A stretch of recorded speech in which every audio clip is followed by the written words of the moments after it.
তো আমার অনলাইন টিউটোরিয়ালে আমার নাম অমিত দাস।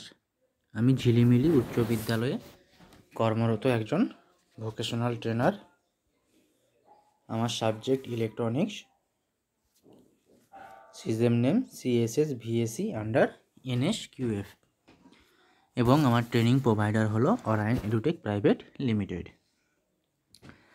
আজ আমরা যে বিষয়টি নিয়ে আলোচনা করব সেটি হলো প্রবলেম আইডেন্টিফিকেশন। একটি কম্পিউটারে সাধারণ কী প্রবলেম হতে পারে। আমি প্রথমেই বলে রাখি, একটি কম্পিউটারে কিন্তু মূলত দুটি অংশ, একটি হলো হার্ডওয়্যার, একটি হলো সফটওয়্যার। যখন প্রবলেম আমরা আইডেন্টিফিকেশন আমরা চিহ্নিতকরণ করব, তখন কিন্তু সেটি আমাদেরকে একজন ফিল্ড টেকনিশিয়ানকে লক্ষ্য রাখতে হবে যে প্রবলেমটি সফটওয়্যারের না হার্ডওয়্যারের। তো যদি সফটওয়্যারের প্রবলেম হয় তো নর্মালি দু একটা প্রবলেম আমরা আলোচনা করে নেব যে কী প্রবলেম হতে পারে এবং কীরকম ধরনের হতে পারে। প্রথমে যদি আমি সফটওয়্যারের প্রবলেম দেখি, তাহলে দেখব কম্পিউটার চালু হয়ে স্তব্ধ হয়ে গেছে, ওয়েব পেজে লোড না হওয়া অথবা গেম খেলতে গিয়ে বা সিনেমা কম্পিউটারে দেখতে গিয়ে বিভিন্ন ত্রুটির সম্মুখীন হতে হচ্ছে।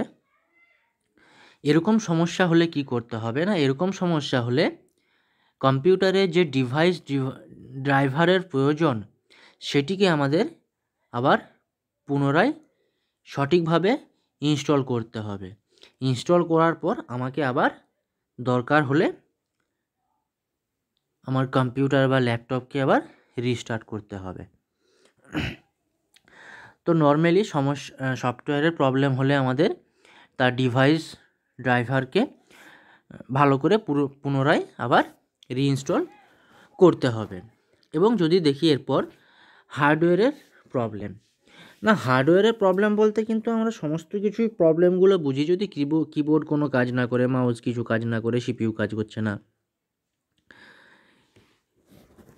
বা হয়তো স্ক্রিনের মধ্যে নীল রং দেখা দিচ্ছে, এই সমস্ত যদি কোনো প্রবলেম হয় তখন আমাকে একজন ফিল্ড টেকনিশিয়ানকে কিন্তু খুব ভালো করে তার প্রতিটি অংশ চেক করে নিতে হবে। যদি সেটি ঠিকঠাকভাবে কাজ করে তবে কিন্তু কম্পিউটারটি ঠিকমতো কাজ করবে। যদি তার সমস্ত অংশগুলি একসঙ্গে ভালোভাবে কাজ করে,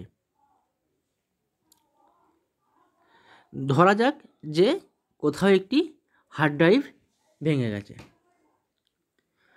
তো সেই ক্ষেত্রে কি করতে হবে না, অনুমান করা যায় যে এই ক্ষেত্রে কম্পিউটারটি কাজ করা বন্ধ করে দেবে, স্বাভাবিক।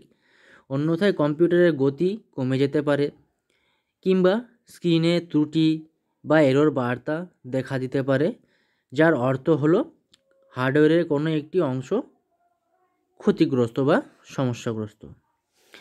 তো যে ফিল্ড টেকনিশিয়ান যাবে, একজন ফিল্ড টেকনিশিয়ানকে কিন্তু খুব ভালো করে চিহ্নিতকরণ করতে হবে যে সমস্যাটি হার্ডওয়্যারের কি না সফটওয়্যারের। এক্ষেত্রে আমি একটি কথা বলে রাখি যে একটা সফটওয়্যারের সমস্যার তুলনায় একটা হার্ডওয়্যারের সমস্যার খুঁজে পাওয়া কিন্তু তুলনামূলক বেশি কঠিন। এবং একটি হার্ডওয়্যারে যদি কোনো অংশ ত্রুটি থেকে থাকে তাহলে একজন ফিল্ড টেকনিশিয়ানের দায়িত্ব এবং কর্তব্য বলা চলে যেটি তাকে সারিয়ে দেওয়া, এবং যদি সেটি না হয় তাহলে পুনরায় কিন্তু তাকে আবার নতুন মডিউল সেখানে যেন লাগিয়ে দিয়ে আসে বা বসানো হয়। যদি সেটি ঠিক না হয় প্রয়োজন অনুযায়ী কিন্তু আমরা তাকে পরিবর্তনও করতে হতে পারে। আশা করি তোমাদের এটা সবারই বোঝা গেছে। এই যে হার্ডওয়্যার যে সকল যন্ত্রগুলি আমরা দেখছিলাম, CPU, মনিটর, কিবোর্ড, মাউস, যদি কোনোটার প্রবলেম হয়ে থাকে তাহলে কিন্তু আমাদের কী করতে হবে সেগুলি আমরা দেখলাম। আশা করি তোমাদের সবারই বোঝা গেছে।